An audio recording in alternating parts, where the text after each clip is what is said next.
अदालत लगी हुई थी। जज साहब अपने फैसले सुना रहे थे। वहाँ खड़ा आरोपी गंभीर मुद्रा में अपने सजा को सुन रहा था। सजा समझ में नहीं आ रही थी तो उसका एक अनुवादक थी, उसको हिंदी में अनुवाद करके सुना रही थी। आरोपी गंभीर मुद्रा में था और बड़े ध्यान से सुन रहा था। लेकिन जज साहब फैसला सुनाते सुनाते जब आखिरी फैसला सुनाया तो पूरे कोर्ट रूम में हाहाकार मच गया। जज साहब ने जब आखिरी फैसला सुनाया, उस आरोपी को सजाए मौत दी गई। अभी लेकिन आरोपी उस भाषा समझ नहीं पाया, बड़े ध्यान से सुन रहा था। जब अनुवादक ने बताया कि तुम्हें फांसी की सज़ा हुई है, तो उसी कोर्ट रूम में आरोपी फूट फूट कर रोने लगा। और वो ऐसा क्या किया था जिससे जज साहब ने उसे फांसी की सज़ा दी। तो आइए बढ़ते हैं आज की कहानी की तरफ। दोस्तों, मैं हूं इश्तियाक अहमद और आप देख रहे हैं the Hindi gadget news and analysis. दोस्तों, ये कहानी है केरल राज्य की, जिसे अंग्रेजी में केरला कहा जाता है। केरल के ज़िला कोच्चि में एक जगह पड़ता है, जिस जगह का नाम एर्नाकुलम है। और एर्नाकुलम के अलुवा घाटी में एक परिवार रहता था जो बिहार से रहने वाला था। बिहारी का रहने वाला था। उसके पास में पड़ोस का आदमी, दोनों परिवार पड़ोसी थे। पर एक परिवार में एक लड़की रहती थी जिसका नाम सबीना था, जिसकी उम्र 5 साल थी।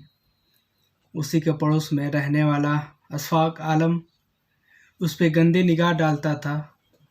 वो बच्ची सिर्फ 5 साल की थी और एक दिन मौका तलाश करके अशफाक उस बच्ची का अपहरण करता है और अपहरण करके उसका रेप करता है। और रेप करके ये भेद किसी को न बता दे, इसलिए उसी की टी शर्ट से उसका गला घोंटकर मौत की घाट उतार देता है। कुछ दिनों बाद मामले का खुलासा होता है तो पुलिस ने उसको गिरफ्तार कर लिया। ये घटना थी 28 जुलाई 2023 की। पहले अपहरण किया, फिर रेप किया, फिर हत्या कर दिया। पुलिस ने इसको गिरफ्तार करके इसका चालान किया। जुलाई से ये उसके सज़ा चल रही थी, लेकिन सेशन कोर्ट उसके कुकर्म को माफ़ नहीं किया और कुछ हिस्सों में उसे उम्र कैद, उसको सज़ा, कुछ हिस्सों में उसे कैद और अंत में हत्या के बदले उसे सजाए मौत दी गई, जिसको वो बड़े ध्यान से सुन रहा था। एक अनुवादक उसको हिंदी में अनुवाद कर रही थी, क्योंकि वहाँ केरला में मलयालम चलती थी या फिर अंग्रेजी। बिहार का रहने वाला परिवार अपनी लड़की तो खो चुका, लेकिन इस दरिंदे अशफाक को सजाए मौत हो गई और वहीं वो फूट फूट कर रोने लगा। उसका मुझ जो अनुवादक थी एलिजाबेथ, वह उसकी वकील भी थी। और जब उससे अकेले में बात की तो अशफाक ने अपने वकील एलिजाबेथ से कहा कि क्या मैं उच्च कोर्ट या उच्च न्यायालय में अपील कर सकता हूँ इस जो सज़ा को बदलने में या फिर इसे माफ़ करने में। तो एलिजाबेथ ने कहा, हाँ, तुम्हारे पास संविधान द्वारा दी हुई ताकत है जिसे तुम उपयोग कर सकते हो, लेकिन तुम ऐसा कृत्य किए हो उसकी सज़ा कोई भी माफ़ या कोई भी बदल नहीं सकता। हो सकता है तुम्हें और जुर्माना भी बढ़ जाए न्यायपालिका में जाने पर, उच्च कोर्ट में। जो मुख्य बचाव टीम थी उसके एक वकील अदीप यम और उनकी टीम वो बोले कि हमारे पास संवैधानिक अधिकार है कि हम लोग उच्च न्यायालय में इसकी अपील करेंगे। अब इस अपील को केरल के जो राज्य कानून सेवा प्राधिकरण है, उनके प्रतिनिधि पर निर्णय हो लेगी कि क्या ये लोग अपील करेंगे या फिर इसी सेशन कोर्ट के अदालत पर उसे सजाए मौत होगी।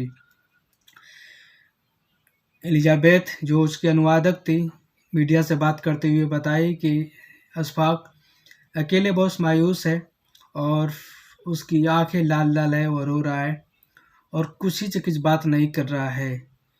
और मीडिया से बात करती हुई एलिजाबेथ और बताई कि जो काम किया था उसकी यही सज़ा थी, उसे सजाए मौत मिलनी चाहिए थी।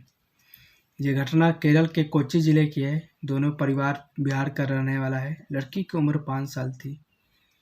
इस कुकर्म की सज़ा बिल्कुल जो मौत से भी बड़ी होगी वो उससे मिलनी चाहिए थी, लेकिन सेशन कोर्ट के जो जज हैं फैसला सही दिया। थोड़ा सा टाइम लगा लेकिन उसे सजाए मौत दी गई। आपकी क्या राय है इस पूरी घटना पर? आप कमेंट में ज़रूर बताएं और ऐसे ही आपको सनसनीखेज वारदात के लिए हमारा चैनल सब्सक्राइब कर सकते हैं। वीडियो अच्छी लगी तो लाइक करें। मिलते हैं एक और ऐसी वीडियो में।